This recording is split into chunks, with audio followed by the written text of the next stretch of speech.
Bismillahirrahmanirrahim. Assalamualaikum warahmatullahi wabarakatuh. Selamat bertemu di program Clinical Skills dari Fakultas Kedokteran UPN Veteran Jakarta. Saya Dr. Erna Arfiani pada hari ini akan memberikan materi mengenai keterampilan skill, yaitu anamnesis. Ada beberapa hal penting yang perlu diperhatikan dalam melakukan penggalian data atau kita sebut anamnesis pada pasien yang dilakukan oleh dokter.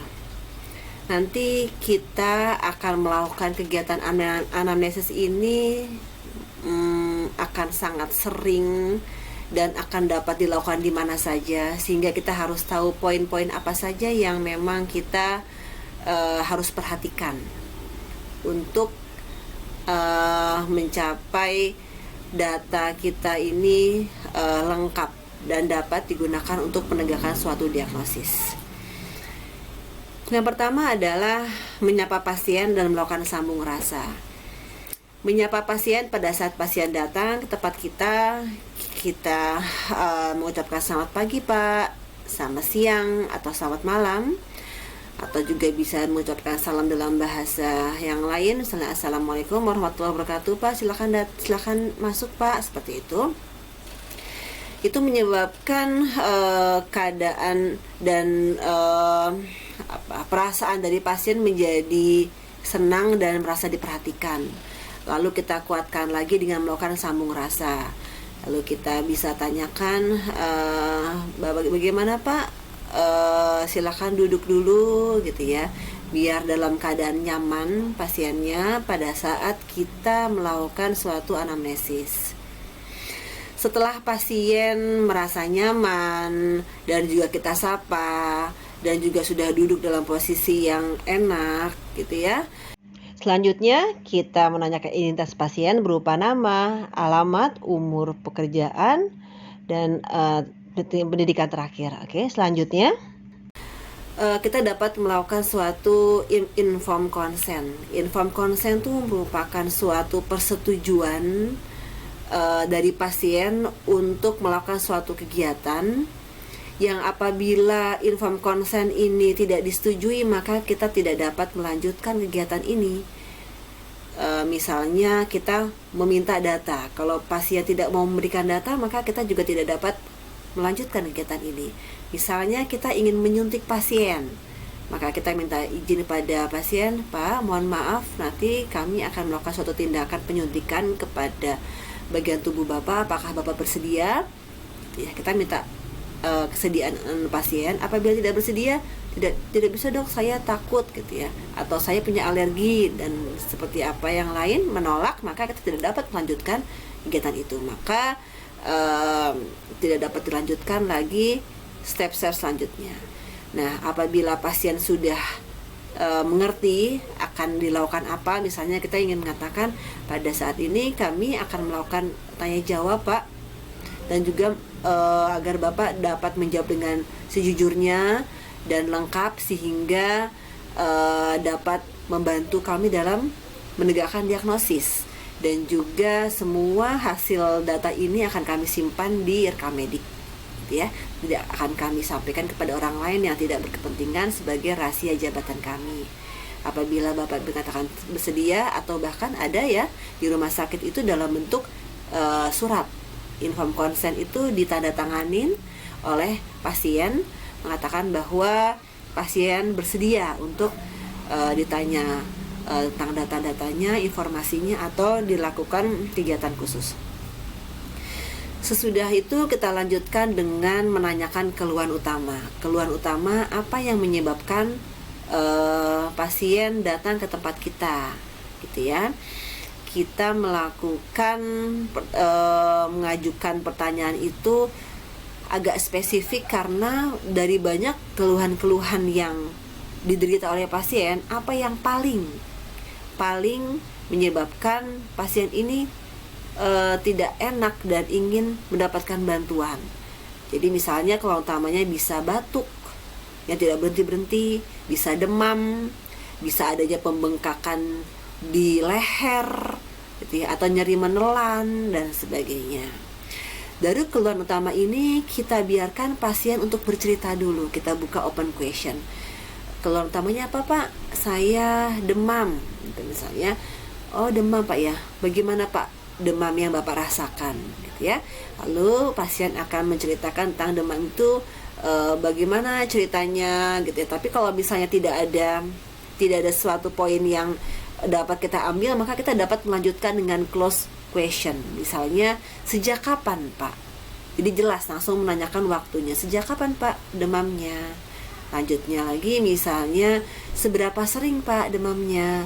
Apakah demamnya terus menerus atau hanya pas pagi aja atau malam saja gitu. Lalu menanyakan juga frekuensinya, berapa kali gitu tadi ya. Terus menanyakan juga misalnya intensitasnya, kualitasnya, dari misalnya 1 sampai 10, yang 1 itu tidak demam, 10 itu demam sekali. Itu berapa kira-kira demam yang Bapak rasakan, seperti itu ya. Jadi sampai masuk ke close question yang jelas gitu, pertanyaannya apa langsung dijawab. Apabila itu sudah, maka kita lanjutkan dengan keluhan tambahan.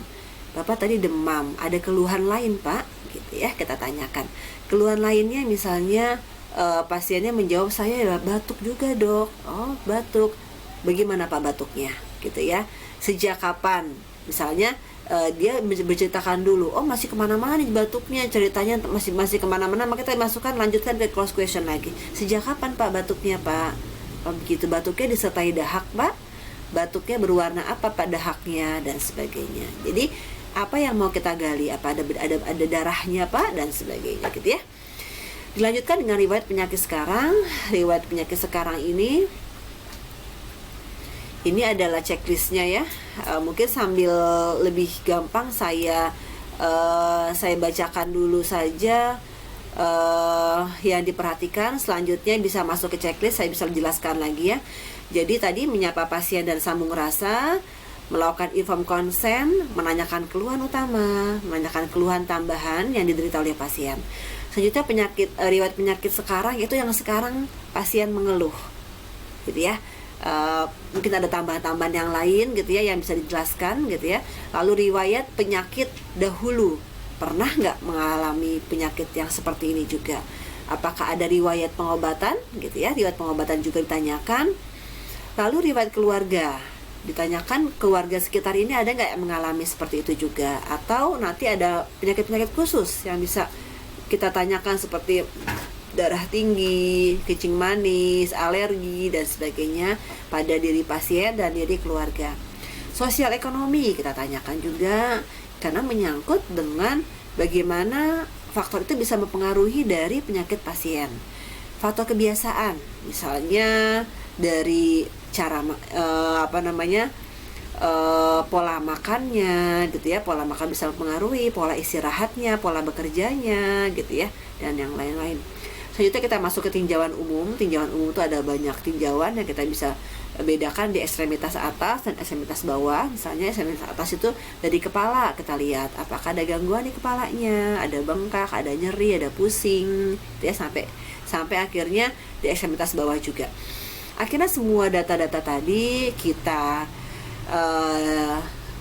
review lagi gitu ya, kita catat, kita review gitu ya, lalu kita sampaikan kepada pasien untuk selanjutnya kita cross check. Bagaimana Pak, apakah benar yang saya dapatkan ini datanya, yaitu Bapak datang ke sini dengan keluhan ini udah selesai sampai terakhir. Bagaimana Pak, apa benar datanya, apa ada yang masih mau ditambahkan lagi Pak, seperti itu. Apabila masih ditambahkan, bisa kita tambahkan lagi. Akhirnya semuanya sudah selesai, kita tutup. Bapak, anamnesis pada hari ini sudah selesai. Terima kasih atas kerjasamanya. Semua data-data ini akan kami simpan dan kami tulis di data medical record, dan untuk membantu menegakkan diagnosis penyakit Bapak ya. Selanjutnya pastinya tidak hanya dengan bertanya saja, akan dilanjutkan dengan pemeriksaan fisik. Tapi untuk yang fase ini, fase anamnesis ini sudah selesai di sini. Jadi kita bisa menutup dan mengucapkan terima kasih kepada pasien. Demikian. Oke, sekarang kita lihat skenarionya. Pas ini nanti skenarionya ini bisa kita sambil belajar pada saat skill ya. Skenarionya bisa macam-macam nih. Ada bapak-bapak misalnya umur 28 tahun datang dengan keluhan panas sejak 2 hari yang lalu. Ada misalnya datang ibu-ibu umur 50 tahun dengan keluhan batuk sejak 3 hari yang lalu. Gitu ya. Banyak yang anamnesis yang akan bisa ditanyakan.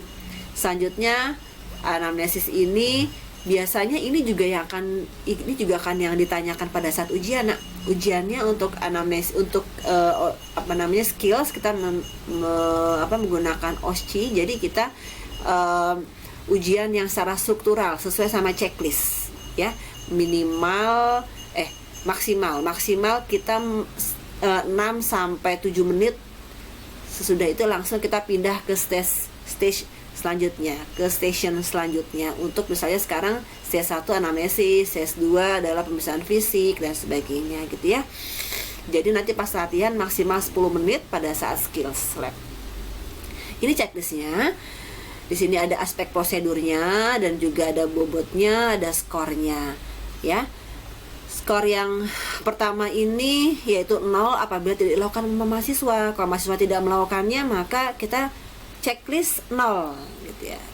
Lalu apabila dilakukan tapi tidak sempurna, misalnya di situ ada misalnya saya sampaikan di sini ada identitas pasien. Identitas pasien tuh ada nama, umur, pekerjaan gitu ya.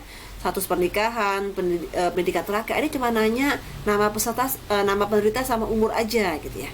Ada tidak menanyakan yang lain karena padahal yang ini kenapa alamat diperlukan? Oh, dia entah sosial ekonominya seperti apa. Kenapa pekerjaan diperlukan? Oh, dia pekerjaannya apa? Mungkin kalau dia misalnya dia bekerja di pasar yang padat, dia bisa terkena ISPA, batuk pilek, atau dia kotor, dia bisa kena cacingan misalnya seperti itu. Jadi berpengaruh juga untuk penggalian data kita. Nah, kalau tidak sempurna ditanyakan, maka kami memberikan nilainya cuma 1 di checklistnya gitu ya. Jadi harus lengkap gitu. Oke, untuk yang kedua, checklist yang kedua apabila dilakukan dengan sempurna gitu ya. Jadi itu ada 0, 1, 2. Apabila dilakukan maka pada saat ujian ini yang akan dinilai oleh penguji skills yang kita sebut dengan OSCE.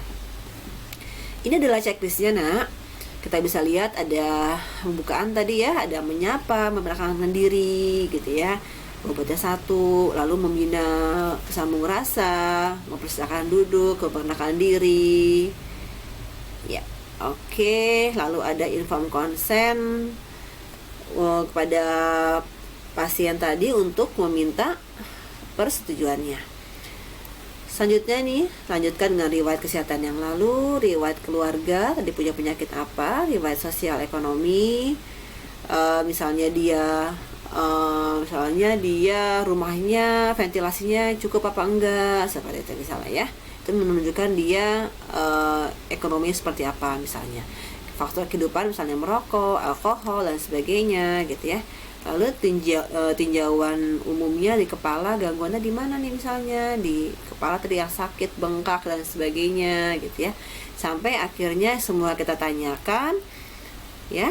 Akhirnya kita bisa menutup anamnesis itu dengan mengucapkan terima kasih dan menulisnya di medical record. Oke, nanti pelan-pelan saja coba belajar, akan dibantu oleh instrukturnya. Pastinya akan perlu latihan, gak apa-apa ya. Demikian pendahuluan yang bisa saya sampaikan, semoga bermanfaat ya. Assalamualaikum warahmatullahi wabarakatuh.